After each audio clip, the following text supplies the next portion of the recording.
2024 का दिन था जब रात के अंधेरे और मस्जिद अक्सा के 13 सुनहरे गुंबद के पस मंजर में ईरानी बैलिस्टिक मिसाइलों की रोशनी से पहली बार एक ऐसी तस्वीर सामने आई जो शायद बहुत अरसे तक दुनिया के जहन पर नक्श रहेगी। ईरान का वो मिसाइल और ड्रोन हमला इसराइल के मशहूर दिफाई निजाम से काफी हद तक बचने में कामयाब रहा, जिसे आयरन डोम यानी आहनी ढाल कहा जाता है। ईरान से दागे गए बैलिस्टिक मिसाइल और ड्रोन एक इसराइली फिजाई अड्डे समेत मुल्क के मुख्तलिफ मुकामात पर जाकर गिरे। 1 अक्टूबर 2024 की रात इस हमले को एक बार फिर दोहराया गया और इस बार हमले के मुकाबले में ईरानी पासदारान इनकलाब ने ज्यादा बड़ी तादाद में मिसाइल दागे और पहले से ज्यादा इसराइली हदफ को निशाना बनाया गया। स्टिमसन इंस्टीट्यूट के मुहक्किक और नेटो के आर्म्स कंट्रोल प्रोग्राम के साबिक डायरेक्टर कहते हैं कि ईरान के हालिया हमले ने मशरिकी वस्ता के सूरत हाल को हमेशा के लिए बदल कर रख दिया है। वाज़ेह रहे कि इस हमले की बुनियाद फराहम करने वाला ईरानी मिसाइल प्रोग्राम गुज़श्ता कई दहाइयों में हैरान कुन रफ्तार से तरक्की करता रहा है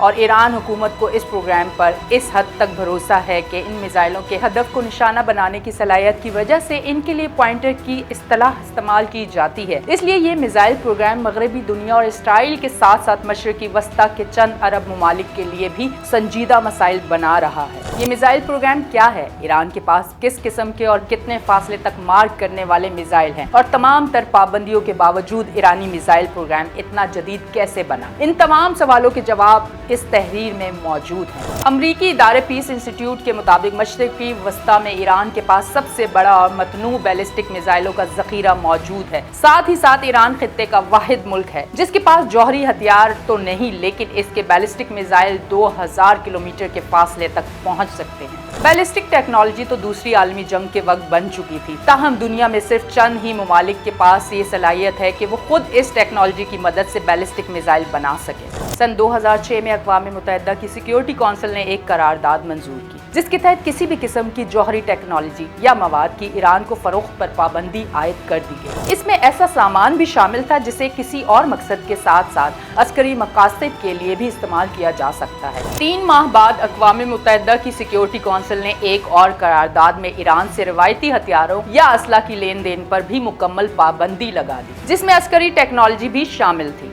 इस करारदाद के तहत लगने वाली पाबंदियों की जद में ईरान के जौहरी प्रोग्राम के साथ साथ बैलिस्टिक मिसाइल प्रोग्राम भी आया। ऐसे में ईरान के लिए रूस और चीन जैसे मुमालिक से भी असला खरीदना आसान न रहा जिनसे वो इराक जंग के वक्त से सामान खरीद रहा था। बैलिस्टिक मिसाइल जौहरी वॉरहेड यानी जौहरी हथियार ले जाने की सलाहियत रखते हैं और मगरबी मुमालिक के मुताबिक चूँकि ईरान ने बैलिस्टिक टेक्नोलॉजी हासिल कर ली है इसलिए वो जौहरी तवानाई के हसूल और जौहरी हथियार बनाने के लिए जरूरी सतह तक यूरेनियम को अफसूदा करने की कोई कोशिश तर्क नहीं करेगा। जुलाई 2015 में ईरान और 6 आलमी ताकतों के दरमियान मुश्तरका जामा प्लान ऑफ एक्शन मुआहदे के इख्तिताम और फिर करारदाद 2231 की मंजूरी के बाद ईरान के खिलाफ अक़वाम मुत्तहिदा की सलामती कौंसिल की तमाम पाबंदियां हटा दी गई। ताहम ईरान ने अपना मिसाइल प्रोग्राम इस हद तक बढ़ाया कि मार्च 2016 में अमरीका, बरतानिया, फ्रांस और जर्मनी ने अक़वाम मुत्तहिदा की सेक्रेटरी जनरल को एक मुश्तरका खत लिखते हुए ईरान पर मिसाइल तजुर्बात करने का इल्जाम लगाया और कहा कि इसने JCPO और मुआहदे के बाद सलामती कौंसिल की करारदाद 2231 की खिलाफ वर्जी की है।